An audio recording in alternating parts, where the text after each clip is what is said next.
So I knew I was forgetting a couple more deities. Um, I completely skipped over the sun and moon deities of both the Hurrian and Ugaritic pantheons.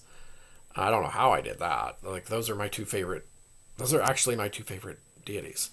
Um, so um, I believe I there was at least one or two more I wanted to do too. So Hurrian sun god is Shemegi, and the Ugaritic sun deity is a goddess, Shapash. So it's a little different there.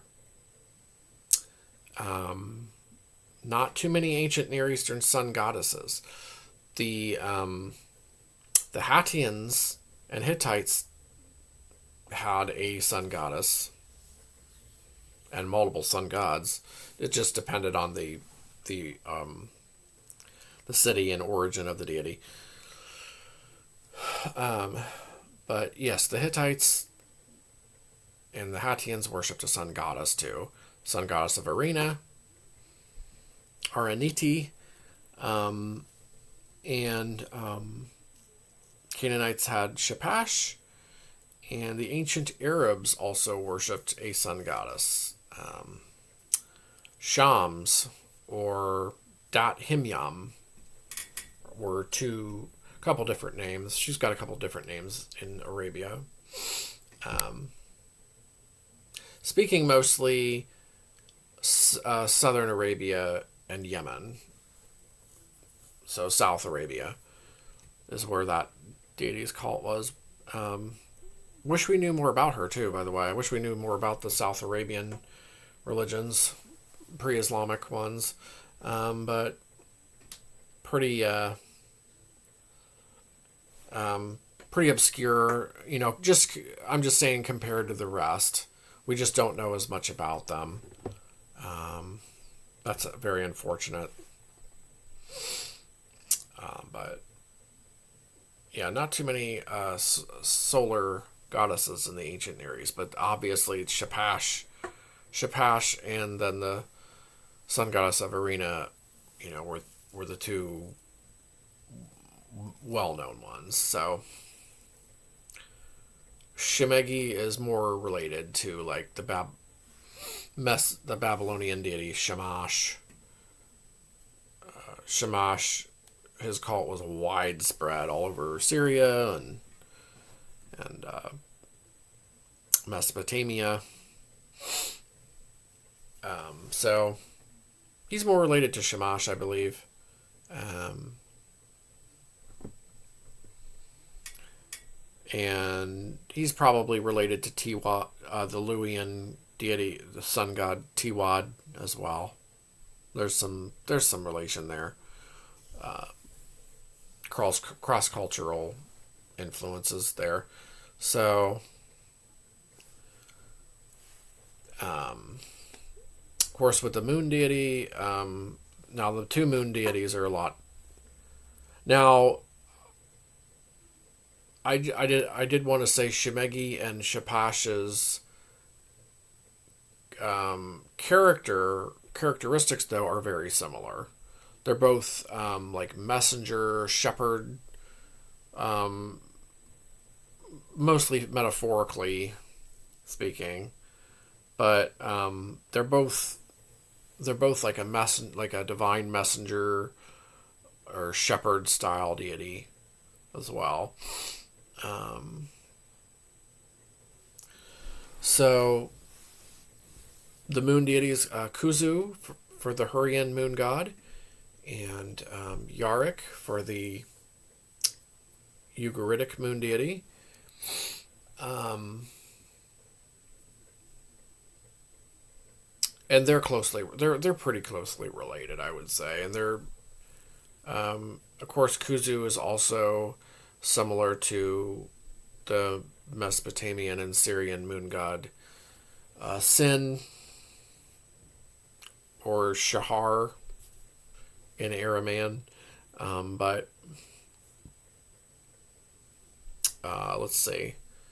And the goddess Nikal Nikal is like an orchard goddess, and she was worshipped by both the Ugaritic, the Ugaritic pantheon and the Hurrian pantheon.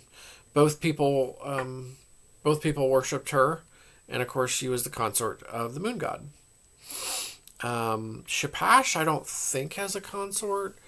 Correct me if I'm wrong. Anybody. And Shemegi, I believe, does have a consort.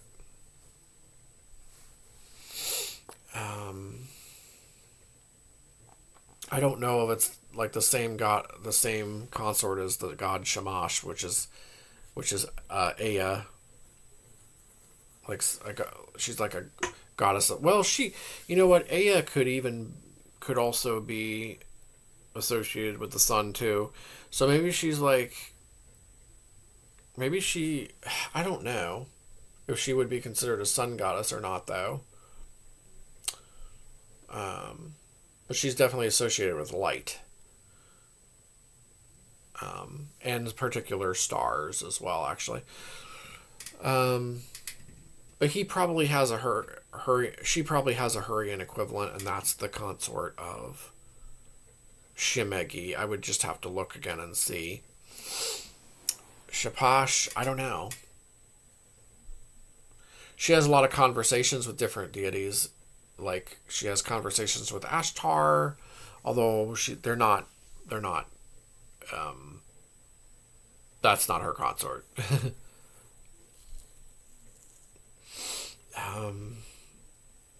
But yeah, I just want to do this short part 2 because I completely missed the sun and moon deities and the goddess Nikal. One other goddess I'll mention is Nabarbi. She is possibly a pastoral goddess in the Hurrian pantheon.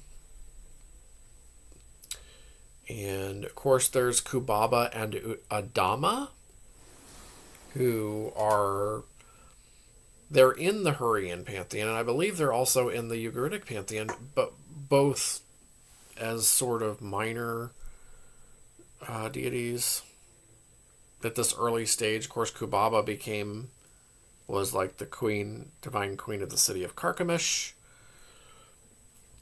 She became very popular later on. I mean, her status was like way up there later on. And the Hurrians also, Kubaba's partner Karhua is also in the Bronze Age. He's another warrior style deity and a lord of the bow as well. So I think that will about wrap it up. And I just really like talking about the deities, the Hurrian ones, the Ugaritic ones, pretty much anything ancient Near East. I'm down to talk about. But I think I'll wrap it up there. And once again, I hope you find the videos interesting about the ancient Near Eastern pantheons that I've been doing. And let me know what else that we can talk about ancient Near Eastern related,